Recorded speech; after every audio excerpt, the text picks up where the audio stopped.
What's up, y'all? It's Hunter West.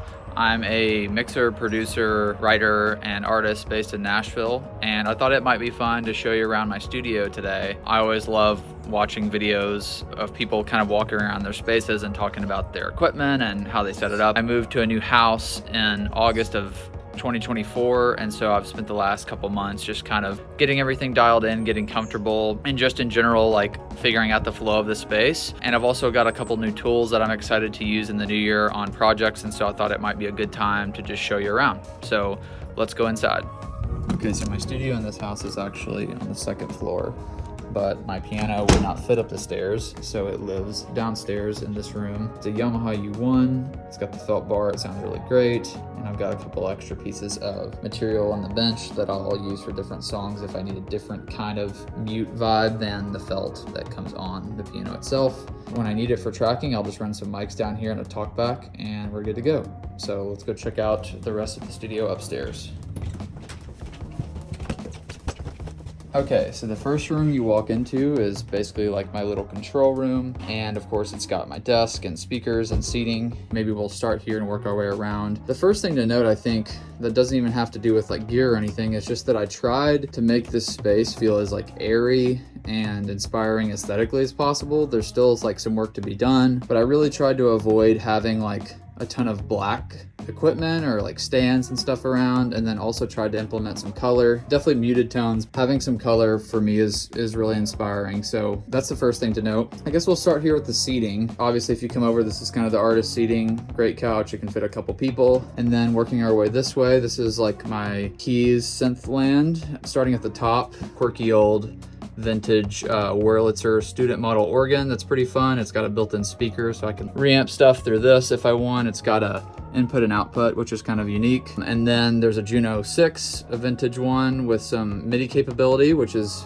very convenient, along with a Mellotron, and then a newly acquired Wurlitzer 140B, which I'm really enjoying. All of this is always plugged in through this mixer, so I can just mute and unmute, ride gains all at the same time, which is very convenient. And then they all run through delay and reverb and stereo in case I want a little sauce going in. So that's kind of the keys rack. It's all on a Jasper stand. And then this is kind of like my guitar, more mono pedal board. So there's some fun stuff on there. And of course, if I want to kind of daisy chain this board with those pedals, I can kind of implement them all at the same time, but they typically kind of stay like guitar stuff here, key stuff here. And then moving our way around, this is my main rack. A lot of normal culprits. There's just some pre's, some old Shure mixers, my Apollo, but a newly acquired fun tool is this Wellspring. It's a stereo spring reverb that also has some delay and modulation, kind of like a modern, dare I say, more versatile space echo. So I'm really enjoying that. As you can see, really great natural light in this space coming from the windows. This is just my desk with the speakers, computer,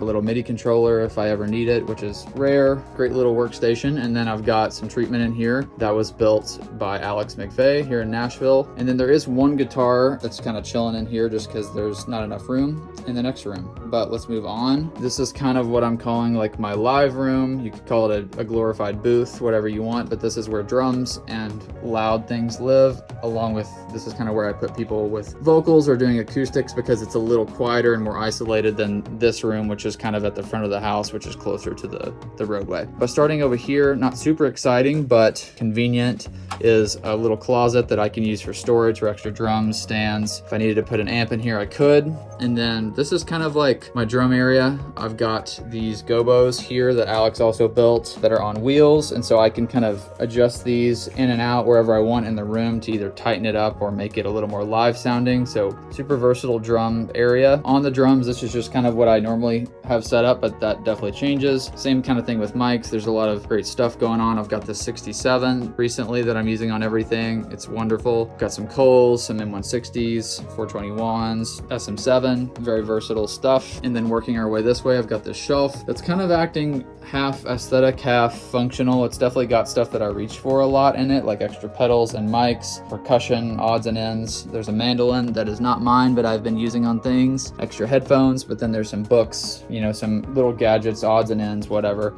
Also, my room mics live here, so I don't have to have those on a big stand. Working our way around this way, this is kind of guitar land. This is the only guitar in here right now that does not currently belong to me, but great old Silvertone. Also a Silvertone little combo that I use on a lot of stuff. Very versatile and has a great character to it. Got an M160 on that. Quickly going through the guitars, got an old Gibson acoustic. I think it's an LG2, I want to say, from the 60s. Got an old Silvertone. Can't remember the exact model number, but also vintage. And then this is kind of my go-to, like, long-standing, just normal electric. It's just a J Mascis Jazzmaster. Very underrated guitar, especially for the price. Fender Mustang, that's kind of like my dead bass with flats. And then I've got two Strats here. One is set up as a baritone with flats, and then another one that's high strung. So just some different kind of options here to reach for. And then lastly, in guitar world, is just this offset bass with some humbuckers for kind of a more robust, more modern sound than the Mustang. But yeah, that's this room. Again, a lot of natural light floods in here. It's really great. And then you can kind of see the view from behind the drums into the control room, which is nice to have a line of sight when tracking. Sometimes I'll shut this door if I'm like reamping something into this room through the amp and then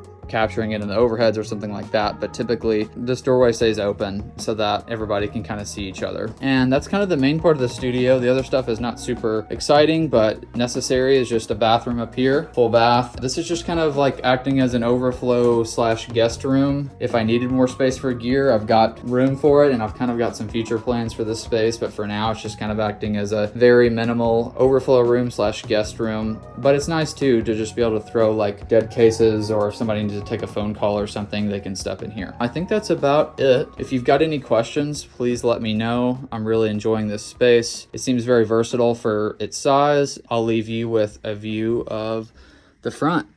Thank you so much for watching.